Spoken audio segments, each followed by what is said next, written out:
Oh, I'm not using the book, Jim. Jim, we won't be using the book. I didn't. No. Good morning. Sorry about the change in plans, but we won't be using the book this morning. I'll be doing a separate lesson. Kind of found out a little late that I'd be teaching this class, so going to do my own lesson. But hopefully you learned something from the book so your labor wasn't in vain, okay? All right, if you have your Bible, turn to the book of Esther, please.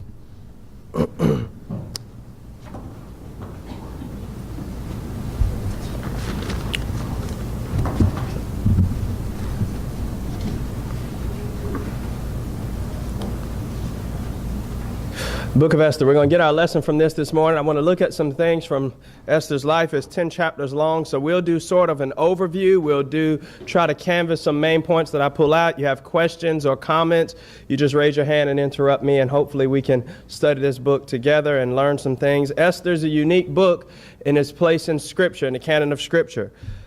Some people wrestle with it because Esther, along with the book of Song of Solomon, are the only two books that don't directly mention the name of God, but God's fingerprints are all over the book as his providence and his hand and his divine plan to save mankind weaves throughout the book. So Esther, it falls into what we call as the post-exilic book. So what that means is God called out a special group of people, the children of Israel. They went through this period where they would disobey God. And the two nations, well, the nation of Israel was split into two, the northern kingdom and the southern.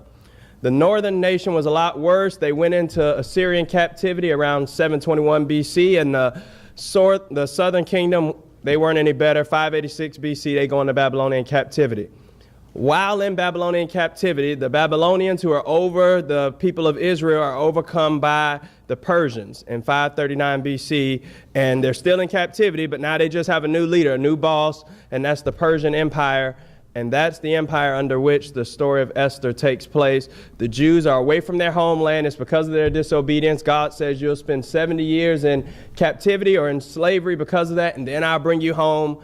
But while this is happening, while they're in exile, Esther is one of the books that we find. Esther's a unique book for us as well because God no longer speaks to individuals miraculously. He communicates through his word and through providence. So when you study books like Esther or Ezra or Nehemiah, those books are especially helpful to me anyway because those post-exilic books, there's a lot less of God directly being involved with those people. So when you see sometimes in the Bible or in Bible classes and preaching, there's a principle and somebody says, well, what should I do about this? This is right or is this wrong? And you turn to a passage, it tells you exactly what you should do. But then there are other times when you say, well, maybe I could take this job or this one, which one's the better choice? Or I could go to this school or that one, which one's the better choice? And everything's not always black and white. And that's when you get to these type of books where Esther has a decision to make, and no voice from heaven comes down directly and says, now, Esther, this is the choice you must make. You see similar things like that in Nehemiah and Ezra. So these books are a special prophet, especially to us today. Proverbs 31 and verse 30, I think it's a commentary on Esther's life. It says that favor is deceitful and beauty is vain, but a woman that fears the Lord, she shall be praised. So let's look at the book of Esther. Set the scene for the book, Esther chapter 1. Let's look at verses 11 and 12 of Esther chapter 1. Well, let's start in verse 10. On the seventh day, when the heart of the king was merry with wine, he commanded Mehuman, Biztha, Harbona, Bigtha, and Abitha, Zethar, and Carcass. You remember our rule about pronouncing these hard names, right? You say it the same way every time, and you pretend like you know what you're talking about. We're going to run across some names like this in Esther, so you guys are going to have to bear with me, okay? All right. Verse 11, to bring Vashti the queen before the king with the crown royal, to show the people and the princess her beauty, for she was fair to look on. But the queen Vashti refused to come to the king's commandment by her chamberlains. Therefore was the king very wroth, and his anger burned in him. So the king's having this 180-day party, and all of a sudden he is drunk and overcome with wine, and he says, call for Queen Vashti and bring her so she can parade herself before these individuals. The story's about Esther, but I would say that Vashti deserves some great commentary. The context suggests that he wants her to parade herself in immodest fashion, and she just says, listen, I'm not going to do that. And as a result, this anger brews, and let's read in verse 19 of chapter 1. It says, if it please the king. Now, these are the king's helpers. Say something about King Xerxes really quick. As you read throughout the book of Esther, you'll see what type of weak king he is. He always has to have someone tell him what's the right thing to do. And look at verse 19. If it please the king, let there go a royal commandment from him, and let it be written among the laws of the Persians and the Medes, that it be not altered, that Vashti come no more before King Xerxes, and let the king give her royal estate to another that is better than she.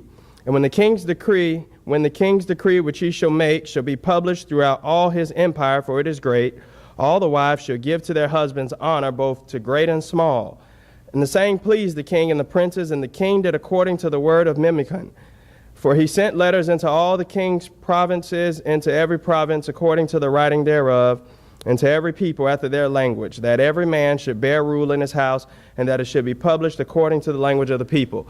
So they come to the king Xerxes. If you have the King James, it's probably saying Ahasuerus. That's hard to pronounce. We're going to go with Xerxes, okay? But what happens is his helpers come to him and they say, you got to do something about this. If Queen Vashti doesn't have to listen to you, this is going to spread like wildfire throughout the empire, and it won't be long before wives won't obey their husbands at all. You got to get rid of her. Verse 19, find someone better than her, and they would in Esther. So now there has to be this time period of preparing these women to come in and take Esther's place. There's going to be a party. Women are going to be able to prepare themselves, and they're going to bring in different individuals and hopefully find Vashti's replacement. And that's where we're going to be introduced to Esther. So look at chapter 2, beginning with verse 1. After these things, when the wrath of King Xerxes was appeased, he remembered Vashti and what she had done and what was decreed against her. And then he said to his servants that ministered to him, let there be fair young virgins sought for the king. And let the king appoint officers in all the province of his kingdom, that they may gather together all the fair young virgins unto Shushan, the palace to the house of the women, unto the custody of Haggai, the king's chamberlain, keeper of the women, and let their things be for purification be given to them. So let them prepare themselves. And now let's introduce ourselves to Esther. Chapter 2, beginning with verse 5.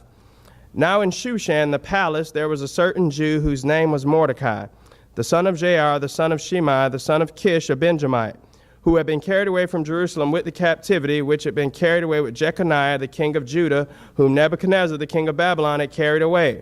And he brought up Hadassah, that is Esther, his uncle's daughter, for she had neither father nor mother, and the maid was fair and beautiful, whom Mordecai, when her father and mother were dead, took for his own daughter. So Mordecai is introduced into the story, and he's Esther's cousin. Sometimes people get this mixed up, and they say that that's her uncle, but it's really not. That's her cousin. But he came over in the Babylonian captivity that we spoke of a moment ago. The Persians take over the Babylonians, and here we are. The first thing I want to notice about Esther this morning, before we ever get her rise of prominence and becoming queen, look at all that she had to overcome.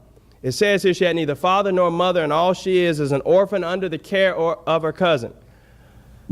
We ought to preach God's plan for the home, rightfully so. Genesis 2:24, man leaves father and mother and cleaves to the wife of his youth. You know, Proverbs 22:6, if you train up a child in the way they go, when they're old, they won't depart. We ought to preach those things. Amen. But we also need to follow up and teach that if you don't come from ideal circumstances, that does not mean that you can't overcome life's trials and tribulations. That does not mean that you're automatically a failure because your home situation was not ideal or it was not the best. So many times people find themselves behind the 8 ball and they say, well, Hiram, you know, I would be a faithful Christian, but my mom was never around. You know, Hiram, my life would be so much better, but I didn't have a dad, and because all of these things in my life turned out for the worst, I'm just never going to amount to anything. I just can't do it. Esther stands as an eternal testimony that, you know, you don't have to be a product of your situation. You can turn things around. Over and over again, the story of Scripture is this. Not that God takes the best individual and rises him up and says, look what I can do. God looks out and he says, now who's the worst, the least privileged, the least talented person? Who can I rise up to show my glory? So that over and over again, men might see, really matters how, not how small, how untalented, how unintelligent an individual is. If they put their hand in minds and their faith in me, I can use them to my glory. And that's the story of Esther here. You think about Paul. What was Paul's issue in 2 Corinthians 12? He says, I have a thorn in the what? Thorn in the flesh. He said, I asked God 3 times that he might move this from me, but what was God's answer? My grace is sufficient. My strength is made perfect in weakness. That is, Paul's literally saying there, God does his best work at your weakest point. Somebody says, if I had all my health and vigor and strength, Paul says, you know, the exact opposite is true. When you're at your weakest point, your most helpless state, that's when God's work is at its finest. He says, the strength is made perfect in weakness. My grace is sufficient. It's not a matter of might. It's not a matter of how smart you are. God can use you to his glory. Jeremiah chapter 1, verse 6, Jeremiah's excuse. Jeremiah, you're going to go prophesy to a people that are disobedient. They won't listen to you. Jeremiah says, I'm nothing but a youth. And you might see this sometimes on billboards when you talk about abortion and things. It says, before you were in the womb, Jeremiah, I knew you. You remember that verse? And he's just saying, Jeremiah, I can work with you. What about Moses? What's Moses' excuse in chapter 4 when he encounters God at the burning bush? I can't go to Pharaoh. What else? His speech, right? Moses is like, God, I need speech therapy, right? I can't speak to these people. I don't have the ability. Words don't come out of... What about send Aaron? And God says, who made your mouth, Moses? For every excuse that I can offer up, God, for why I can't be the one to do the work, why God can't use me, why my circumstance in life is, my family's pretty messed up, Hiram. You've seen messed up families, but mine's is pretty messed up. You just read through the book of Genesis. And there are plenty of ways to study the book of Genesis, but go through sometimes and study all of the dysfunctional families in the book of Genesis. So the first one, Adam and Eve, right? Wife tricks him, and all of a sudden, here you go, you're out of the garden. Their first two sons, what happens? Right, there's a murder. One kills the other. Abraham, Sarah. Hey, how about I can't bear children? How about my handmaid? How'd that work out? Abraham has two boys, right? What's the first one? Ishmael and Isaac, those two get along? No. What about Esau and Jacob? No. Joseph's brothers just loved him, right? You see the story of Genesis, God over and over again, the Bible's not only trying to teach us how to be brethren, but it's showing us that, your home situation may not be ideal. That's never going to be an excuse to quit God. That's never going to be an excuse to say, God just can't use me. And Esther comes from a rough family background, but she's able to get the job done, as we'll eventually see. Look with me in Esther chapter 2, beginning with verse 8.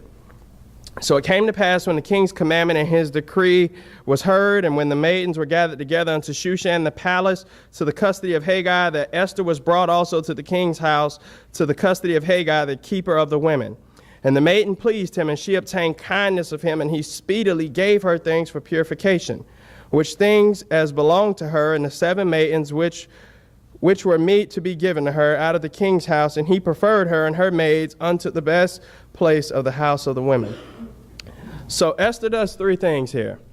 She took direction, she prepared, and as a result, she was favored. So the women are broken off into these sections as they each get time to prepare before they bring themselves before the king to see just maybe if they'll be the right one. And in the process of this, Esther does 3 things. She takes direction, she prepares, and she's favored. Let's look at these. The first thing she does is she finds favor among the servant that's over her. Verse 8 says, came to pass when the commandment and his decree was heard, that the maidens gathered together unto Shushan the palace to the custody of Haggai, that was Esther. She was brought to the king's house to the custody of Haggai, the keeper of the women.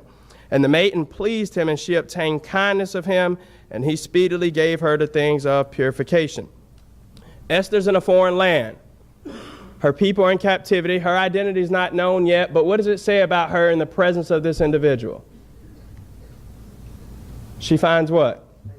She finds favor and kindness. Light is always going to shine in darkness. Somebody may not know you're a Christian. Maybe this has happened to you before. Somebody says, there's something different about you. Maybe on the job or at school, and you don't have to wear a sign on your forehead that says, I'm a member of the Church of Christ. Your behavior sooner or later will tell whether or not that's true or whether or not that's false or whether or not you want people to know that about you at all. We can find favor among people even if they don't like us. The book of Acts, did people favor the Christians in the book of Acts or not? I would say it depends on where you start reading, right? So in Acts chapter 2, verse 47, praising God and having favor with how many? All the people. What do you mean we can have favor among these Judaizers that hate us, that believe Jesus Christ is a fraud? Well, if you live a certain way, you can. The first century church, though disliked, though persecuted, though banished from their homeland, there was a time in which the New Testament church did enjoy the favor of those that surrounded her. What about Daniel? He's a king, and he finds himself in captivity as well. And every time the king changes, you know what happens with Daniel? He always finds himself in the king's favor. Now, this isn't sucking up. This isn't brown nosing. This isn't trying to betray yourself so that you might be liked. This is just simply whenever you're God's person, whenever you're the person you ought to be, you'll always find favor, even among those that are ungodly. In Proverbs 16 and verse 7, Solomon says it this way: when a man's ways please the Lord, he makes even his enemies to be at peace with him. Your boss may not like the fact that you're a Christian. There may be different political views, but nobody, and I mean nobody, can deny an ungodly life. We studied about Noah a few Wednesdays ago, and it says of Noah chapter 6, verse 9, he was a righteous and a just man. A few verses before that, it suggests that the time was only where individuals' minds were evil and wicked. Noah's righteous and he's just. That is, that all of those wicked people, nobody could rise up and say, Noah doesn't practice what he preaches. Even in those times, he could find favor. Number 2, Esther listens to instruction. Verse 10, Esther did not show them her people or her kindred. Why? Why did she conceal her identity? She was a Jew, but who told her not to? Mordecai. Who's Mordecai? Her cousin. You'll see over and over again, Esther shines forth because of her willingness to obey. So she finds favor, and then she also obeys. You think in our day and time, I should say, we have a problem with authority. Raise your hand, how many school teachers we have? Got any other problem with authority in the classroom? You see any of that? Yeah, there's this thing, right, where I send my child there and make sure they learn all that they can, but don't you do anything as far as discipline, and don't you tell them anything, right? We got a police officer here. We got a problem with authority. We still got problems with authority. Esther's able to listen to instruction, and this starts early on in the womb and in the home, and this idea that I may not agree with the decisions that those over me make, but I have a responsibility to obey their authority. So if I'm a child in the home and mom says, you know, around here at 9 o'clock, the phones and the TV, they go off, right? How does that work? Well, at 9 o'clock, the phones and the TV, they just go off. There's no commentary. There's no, well, maybe if I just do it this way. We just learn to obey.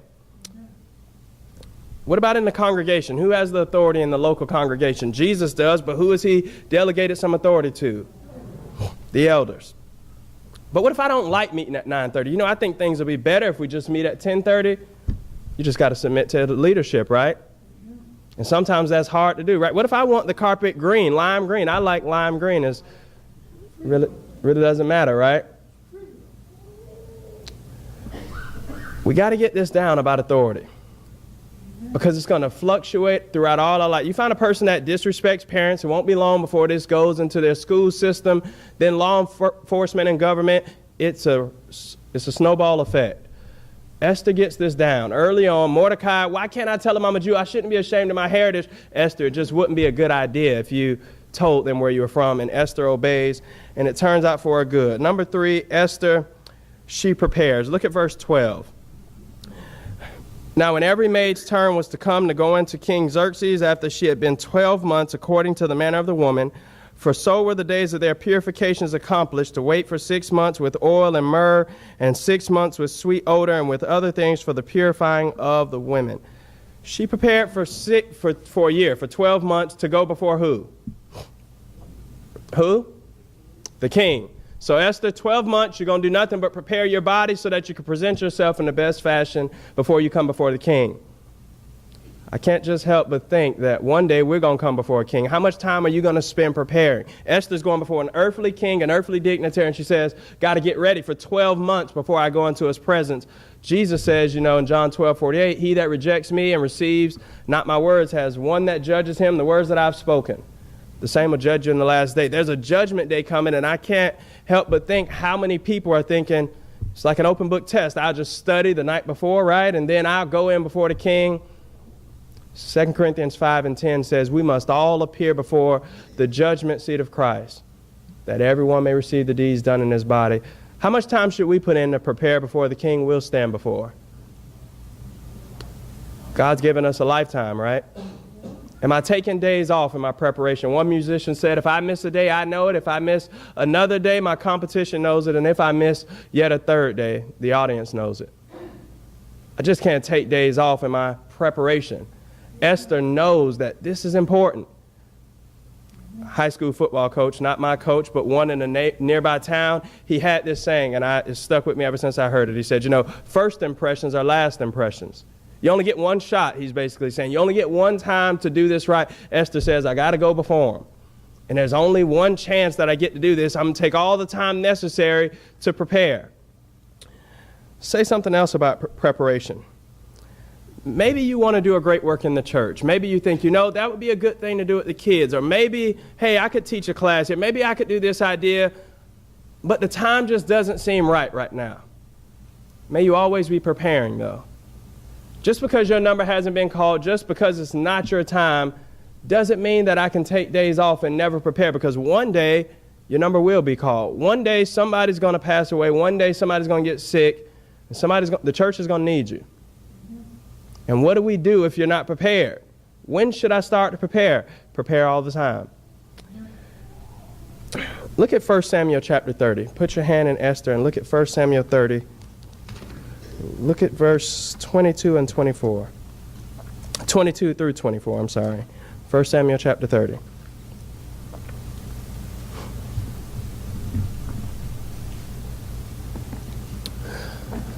So just to set the context, 1 Samuel 30, there's a strife between some individuals have come in and taken David's material. He goes and he says, hey, some of you stay behind and watch the stuff. Me and a few soldiers, we're going to go out there and we're going to fight. And we're going to come back in with the materials that we've retrieved and with our wives and our children that have been stolen away. Verse 22, then answered all the wicked men of Belial. Well, we'll wait a second. Some pages still turning. We all there? Okay, 1 Samuel 30, verse 22. Then answered all the wicked men and the men of Belial of those that went with David and said, because they went not with us, we will not give them of the spoil that we've recovered, and save to every man his wife and his children, that they may lead them away and depart. So some of the individuals say these stayed back, they watched the materials, but they didn't go and fight. They didn't engage in the battle. So as a result of that, we're just giving their wives and their children back, but their property, they're not getting that back. They didn't go into battle. Look at verse 23. Then said David, you shall not do so, my brethren, with that which the Lord has given us, who has preserved us and delivered us, the company that came against us into our land. For who will hearken to you in this matter? But as his part is that goes down to the battle, so shall his part be that tarries by the stuff, and they shall part alike. What's David's response to this idea? David says, though they stood still, they weren't idle. They stayed behind and they watched the stuff, and they deserve just as much of this as you do. Though they stood behind, they weren't actively engaged. They played a role in this battle. Sometimes I'm in the church and I say, I don't stand up much. I don't do much. Maybe it just feels like I'm not involved. David would say, no, as long as you prepare.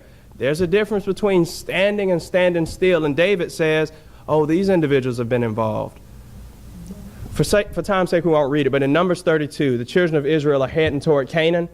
And a few of the tribes, Dan and two other tribes, they say, Moses, we like this land here. And instead of going to Canaan, it would do us a great deal if you just let us get this land here. And Moses says, wait 1 second. You can't stand behind while your brethren go and engage in battle, but this is what we will do. We'll go into battle. We'll conquer Canaan. You make sure that your brethren get the land allotted to them, and you come on back on this side, and you can have the land that you so desire. But you cannot stand still while your brethren engage in battle. Two different scenes.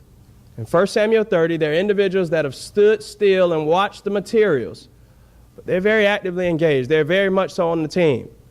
Numbers 32, there's another group of individuals that simply don't want to do anything, and Moses says, you can't stand idle and reap reward. 12 months, Esther's preparing. To the blind eye, it would seem as if she's not doing anything. Somebody says sometimes, this man's an elder, he's a deacon. Doesn't seem like he's doing much to me. I would be careful at looking on things with the untrained eye, because effectiveness and activity don't always manifest themselves with running around and doing a bunch of things. God never commands his children to be busy. And I think sometimes I equate this idea, if I'm busy, I'm exhausted, I'm out of air, I'm really doing the Lord's work. God would much prefer you do one thing very well than do 50 things half done. A year in time, and look at Esther. She's just patient. She's just preparing. In Daniel chapter 1, it says of Daniel, he went over to Babylon in captivity, and he said he purposed in his heart that he would not defile himself with the king's dainties. That is, he made up his mind long ago in preparation that I'm not going to defile myself in any sense. And I need to prepare and purpose my heart about certain things as it relates to sin. Long before temptation ever comes, I need to make a vow to myself that, God, I will never purposely pursue evil. I need to purpose that in my heart. Last Sunday morning, I was teaching the teens class, and I talked to two of the young men, and I asked them this question. I said, you guys want to be elders?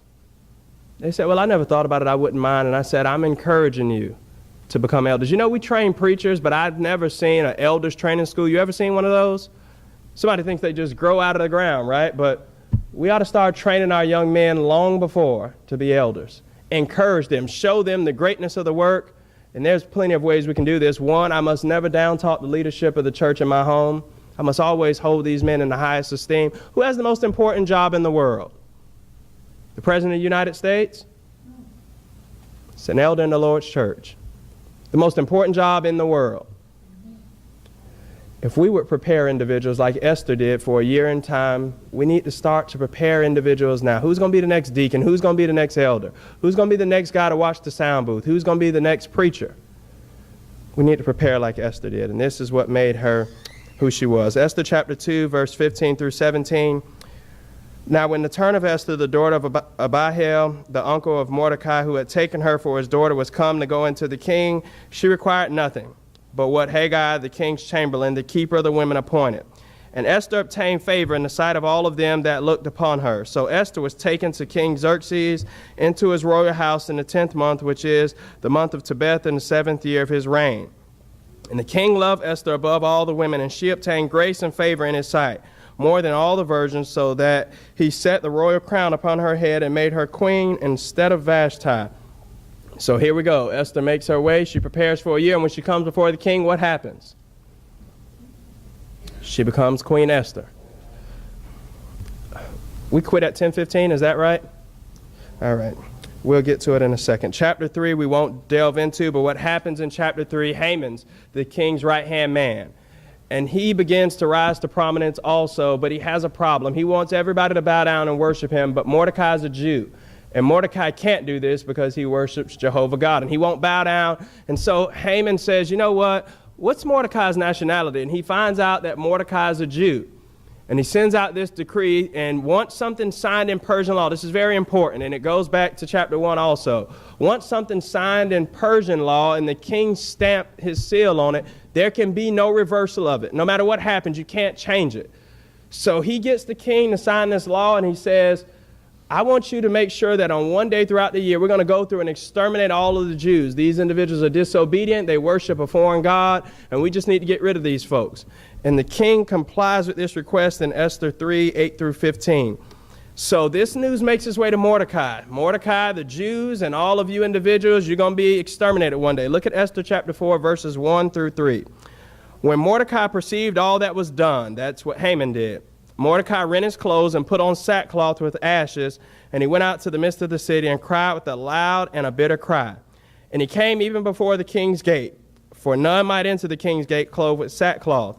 And in every province, whithersoever the king's commandment and his decree came, there was great mourning among the Jews, and fasting and weeping and wailing, and many lay in sackcloth and ashes. Remember, we started out talking about the Jews were in captivity for their disobedience. Well, this news spreads throughout everywhere that they are. All of the Jews weren't in Persia, but wherever they were, the news spread out throughout the empire that you guys are going to be exterminated. There's been a decree signed, and you slaves will one day be exterminated. The Jewish race is going to be done away with. Now, why is this important, not just for Esther's time, but for this teaching of the whole Bible? Why does this matter?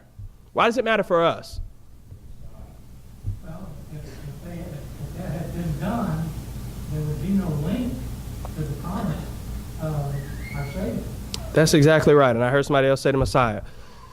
Remember this, Genesis 3:15 and Genesis 12, 1 to 3. Everything in your Bible hinges on those two passages. So Genesis 3:15, God says, of women's seed, someone's going to rise and he'll crush the serpent's head and the serpent will bruise his heel. That's the promise of the Messiah. That's one. The second promise that everything in this Bible hinges on is Genesis 12, 1 to 3. When God tells Abraham to leave his country and his kindred and his father's house, and he says, of you I'll make a great nation, and whoever blesses you will be blessed, whoever curses you will be cursed. Everything from Genesis to the maps hangs on this promise and the one in Genesis 3:15. If the Jews are exterminated, you can forget about the redemption of mankind. You forget about the promise that God made to Abraham. You can forget about heaven.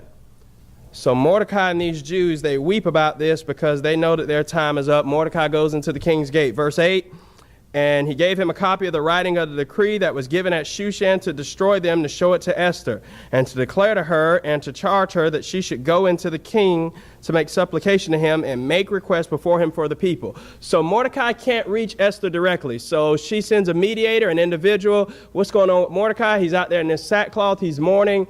And there's going to be this communication. It's going to go through to Esther, but it'll work through the mediator. And he'll send the message, and he'll relay the messages between them both. Look at verse 11. All the king's servants and the people of the king's provinces do know that whatsoever, whether man or woman, shall come to the king and to the inner court, who is not called, there is one law to put him to death, except such to whom the king will hold out his golden scepter, that he may live. But I have not been called to come into the king these 30 days. So Mordecai goes to Esther, and he says, the Jews are going to be exterminated. You're a Jew. Remember, I told you not to let them know your lineage, but your people are in trouble, and you're the only one that can do something about this. Esther, we need you to speak up and do so in a hurry. And she says, Mordecai, now you know how this works. You can't just come into the king. Even if you're the queen, you can't just, it's not like knocking on his bedroom door and saying, I need to talk to you about something. You know that's not how this works.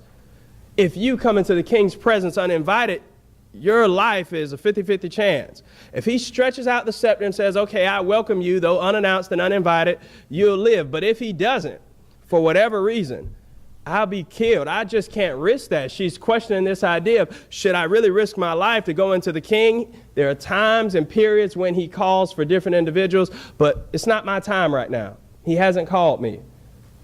So Mordecai sends a response to Esther. Look at verse 12, and we'll read down through verse 14. And they told Mordecai Esther's words. And then Mordecai commanded to answer Esther, think not with yourself that you will escape in the king's house more than all the Jews. For if you altogether hold your peace at this time, there shall enlargement and deliverance arise to the Jews from another place, and you and your father's house will be destroyed. And who knows whether you came to the kingdom for such a time as this? And then Esther bade them to return to Mordecai this answer. What does Mordecai say in response to Esther?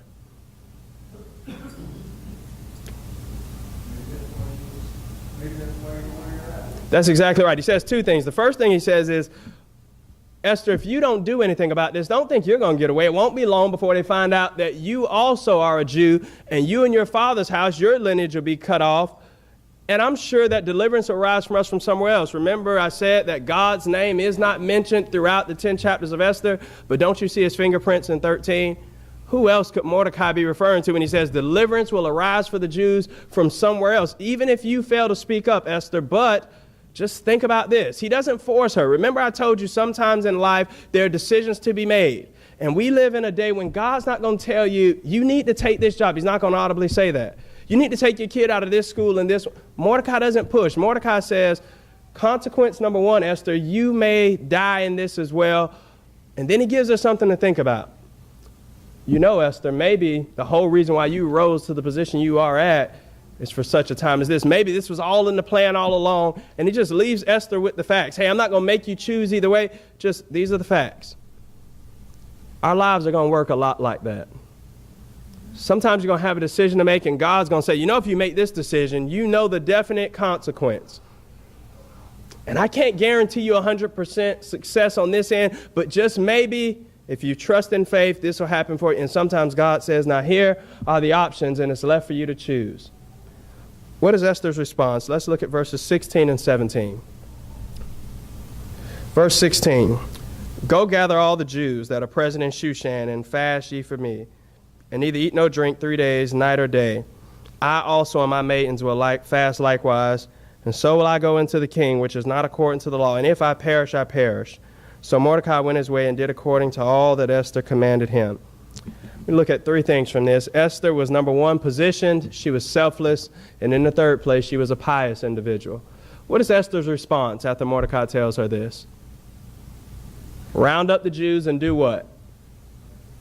Fast for me. No doubt it was accompanied by praying. You fast for me. Me and my maidens will likewise fast. And I'm just going to roll the dice and go in unto the king. And if I perish, so be it. But I just feel a burden that got to do something, got to speak up. Somebody said the worst decision is indecision. I have to do something, Esther says. And she decides to go in. Number one, Esther is positioned. You think about the providence of God. What is the providence of God?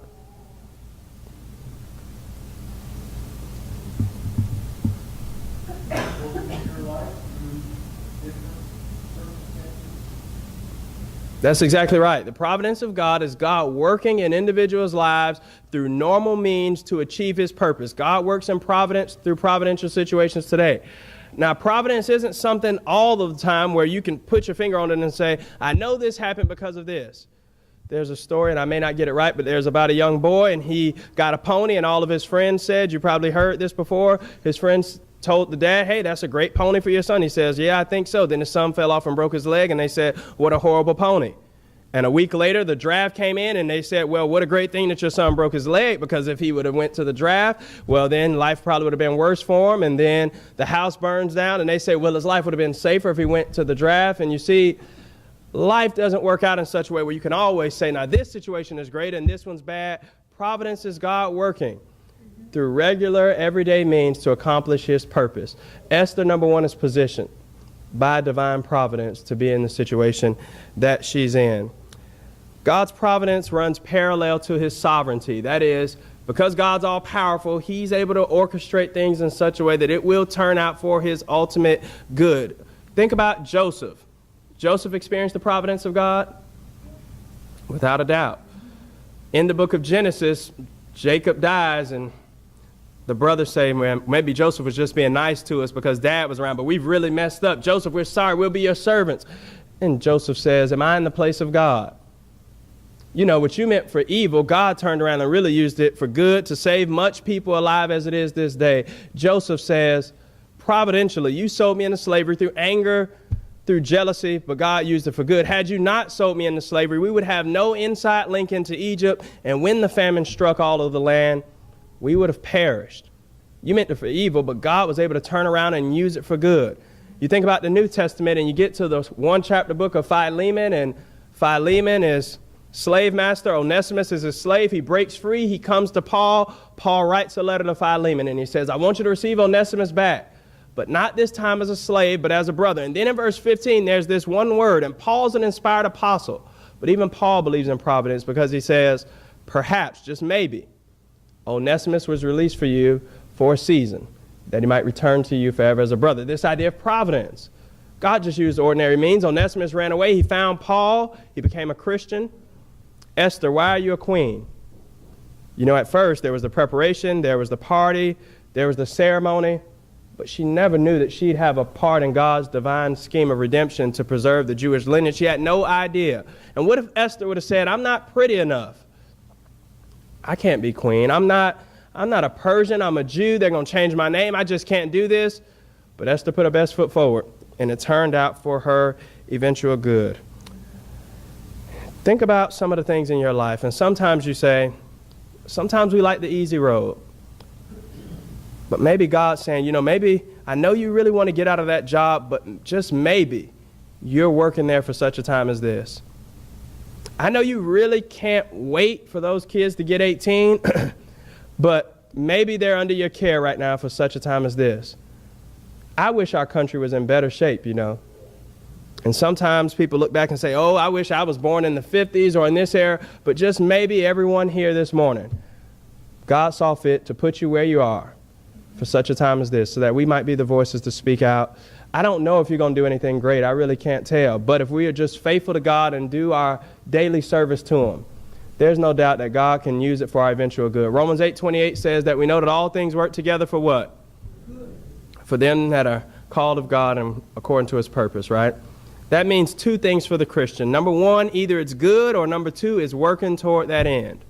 I don't know where you are in your life, but I know what Romans 8:28 teaches, and it teaches that all things eventually work together for good. It does not say that all things are good, but all things are surely headed that way for the Christian.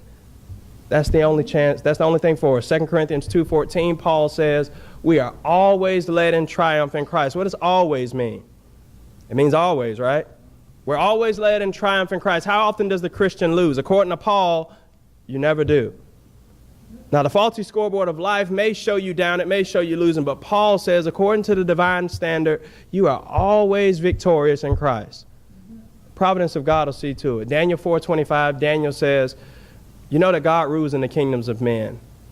Nothing happens that God doesn't know. Has it ever occurred to you that nothing ever occurs to God? God doesn't say, aha, I got it. God already knows. Esther is positioned, and she's there for a purpose. Number two, Esther is selfless.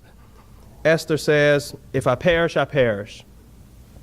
Esther, you're the queen. You might be able to weave around this. You may be able to just get away from this. Esther says, no, I'll go in, and if I perish, I perish. You see, in Esther's contract with God for discipleship, there was no fine print. God, I will serve you unless. I will serve you until. Esther says, I want to go all the way with this. And no matter what, if I perish, I perish. It's very similar to what Paul says in Philippians 1:21. For me to live is Christ and to die is what? It's gain.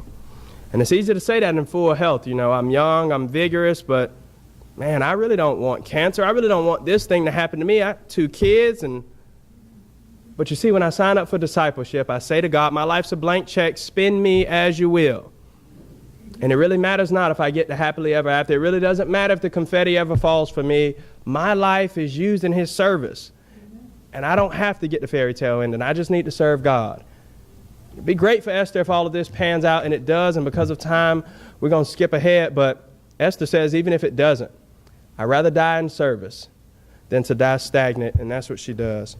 It's 10:15. We're out of time. But I just want to make a few remarks about Esther. Esther stands in the gap. She spoke up in difficult circumstances. She would again go to the king on behalf of her people. Same scenario. She was accepted. The scepter was stretched out. And she does what's right. She tells the king. Haman is later killed and hung on the gallows that he set out for Mordecai and those Jews. And the law can't be changed in Persia. So although the king felt sorry, he couldn't change his mind. But he did arm the Jews so that they might be able to defend themselves. And as a result, the Feast of Purim was enacted. There was this feast day once the Jews overcame their enemies. It's sometimes called the Feast of Mordecai in some Jewish history. But the Jews would defend themselves, and not one of them would be exterminated. When you get to Matthew chapter 1, and it begins, and it says, the genealogy of the son of Abraham, the son of David, Jesus Christ, may you never forget that that would not be there had it not been for a woman named Esther, who said, you know, if I perish, I perish. She did everything in her power to preserve the seed line of Abraham. And with 2 minutes remaining, I just want to say, notice some things about Esther. She didn't have ideal family circumstances. You may not have the white picket fence. Everything in your life may not be working out great. Kids may not be the best. God can and will use you if you're willing. She was positioned. She trusted in providence. And she was selfless. She fasted along with those others, and she was used in God's service. And as a result, it turned out for the better of God's people. Thank you for a good Bible class this morning.